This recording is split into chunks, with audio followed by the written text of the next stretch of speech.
vamos pular lá para a reforma. Mas antes da reforma, existiam os pré-reformadores, né? Que a maioria das pessoas de hoje, quem estuda, quem conhece um pouco a Bíblia, quem gosta de estudar, quem busca o conhecimento, geralmente conhece sobre sobre a reforma protestante, mas não sabem muito sobre a pré-reforma, né? É menos conhecida.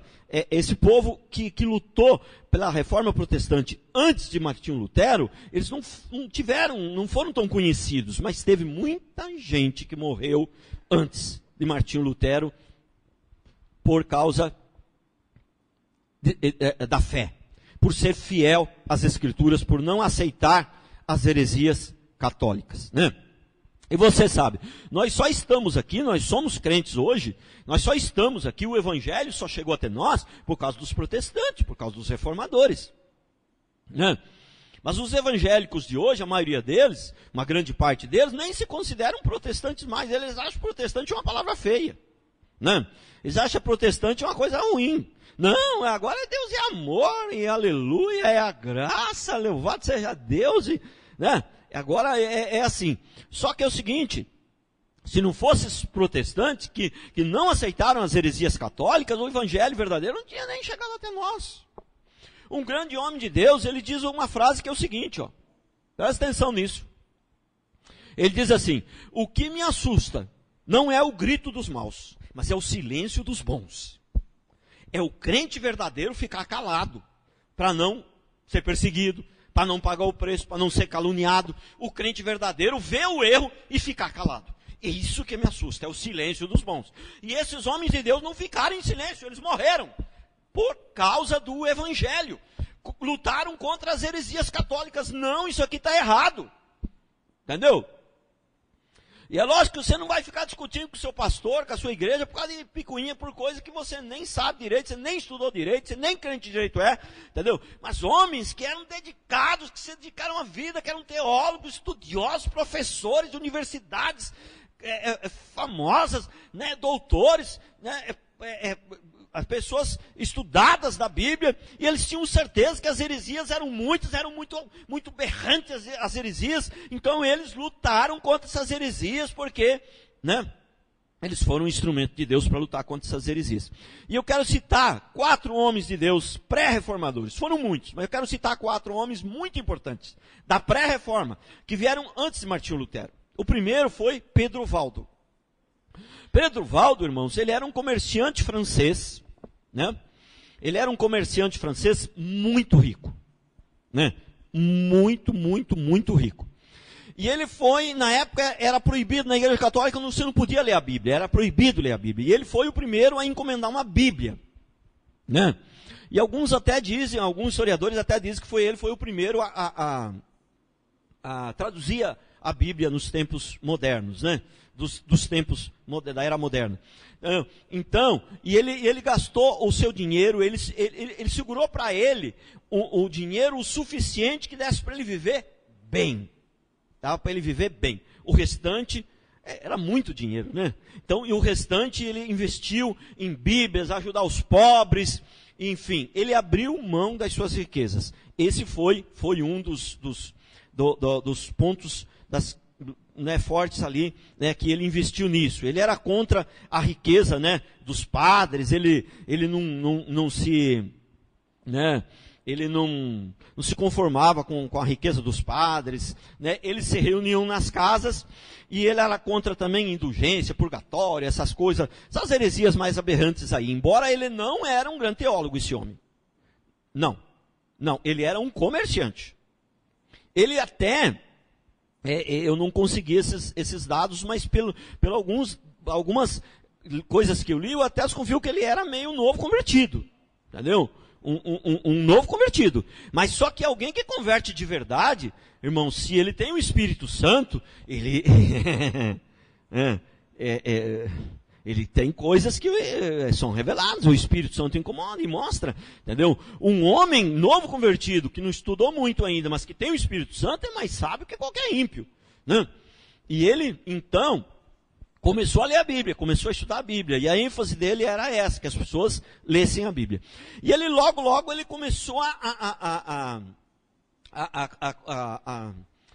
começou a atrair, né, pessoas, seguidores. E aí então, o que acontece? Para resumir aqui, porque eu não vou ter tempo. Alguns historiadores dizem que ele eram 1.700, outros dizem que era quase 2.000, enfim. Ele devia ter ali em torno de 1.700 a 2.000 seguidores. Porém, né, quase a metade desses seguidores foram mortos, perseguidos, julgados, matados, mortos, perseguidos, martirizados, por causa da sua fé. Então, essa parte que sobrou, para não morrerem todos, eles fugiram para o norte, né, da França, e ficaram por lá. E aí, para resumir a história, depois com Martinho Lutero, quando veio a Reforma Protestante, eles se juntaram. Lógico que não eram mais os mesmos, aqueles já tinham morrido, e veio depois, porque esse Pedro Valdo morreu no ano, ninguém sabe exatamente o dia que ele morreu, porque ele, eu acho que vivia escondido, para não ser morto, né? Mas acredito que mais ou menos em torno de 1210. Então foi 300 anos, mais de 300 anos antes de Martinho Lutero, né? Então, esse Pedro Valdo aí, já existiam homens de Deus lutando pela Reforma Protestante e morrendo e dando a vida pela Reforma Protestante. Só que esses homens de Deus não conseguiram. Por quê? Por que Martinho Lutero conseguiu? Martinho Lutero conseguiu, segundo alguns historiadores, primeiro que a época era um pouco diferente. Essa questão da Inquisição que eu falei, ela não estava tão sanguinária, ela estava com menos poder na época. E Martinho Lutero também, além de ser um homem muito importante, ele conseguiu o apoio dos príncipes das províncias, né? Os príncipes das províncias naquela época eram homens que tinham muito poder, e delegaram poder a ele, apoiaram a ele. Então por isso que ninguém se atreveu a julgar Martinho Lutero e matar, entendeu? Por isso, não, mas os outros eram mortos. Então, eu vou falar de um segundo homem também, John Wycliffe. Eu não sei pronunciar o nome dele direito, mas enfim, isso não faz tanta diferença para nós, né? É difícil de pronunciar esse nome aqui, né? John Wycliffe. Então, John Wycliffe, ele era um teólogo inglês, professor, mestre, né? Doutor, e ele era professor da faculdade de Oxford. Um homem muito importante também. Ele era contra a riqueza dos padres também, e ele lutou muito para separar a igreja do Estado. Lembra que eu falei que lá atrás a igreja e o Estado se juntou, e a igreja tinha poder, né? A igreja católica, para vocês terem uma ideia, ela tinha poderio militar. A Santa Inquisição, né, era um poderio militar. O Papa, debaixo da liderança do Papa, a Igreja Católica reunia exército e foi lutar, né, se eu for entrar aqui, começar a dar detalhe da Santa Inquisição, aí não vai dar tempo. Não. Então a igreja tinha poder militar, e esse poder de Estado. Então esse homem aqui, ele lutou muito para que fosse separado a igreja do Estado. Pô, a igreja é uma coisa, o Estado é outra, né?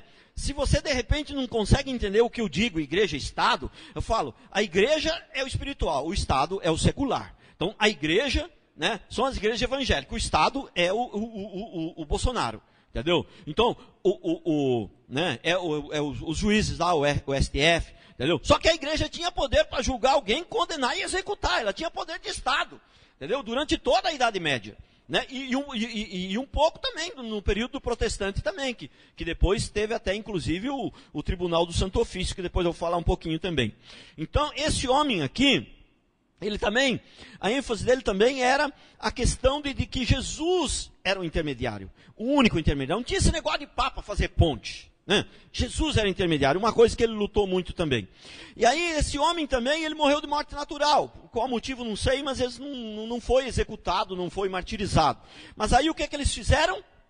Depois que ele morreu, né? Aí descobriram que ele tinha morrido, tinha sido enterrado, foram lá, desenterraram, queimaram ele e declararam herege, dizendo, olha, das nossas mãos, da nossa autoridade, ninguém escapa, nem que seja depois de morto. Querendo mandar um recado a quem, né, se levantasse contra a igreja católica, o que seria feito. Querendo mandar o recado. O objetivo era mandar o recado. Então, isso foi o que aconteceu com este homem.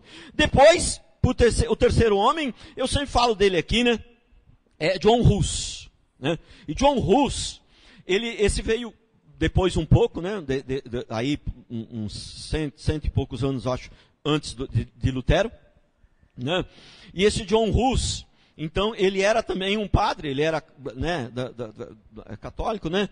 E ele, então, ele morreu queimado por causa da sua fé, por causa dele não aceitar as heresias católicas. Ele morreu queimado, vivo em praça pública, e alguns historiadores dizem que ele morreu e enquanto ele estava sendo queimado, ele cantava um cântico de Davi.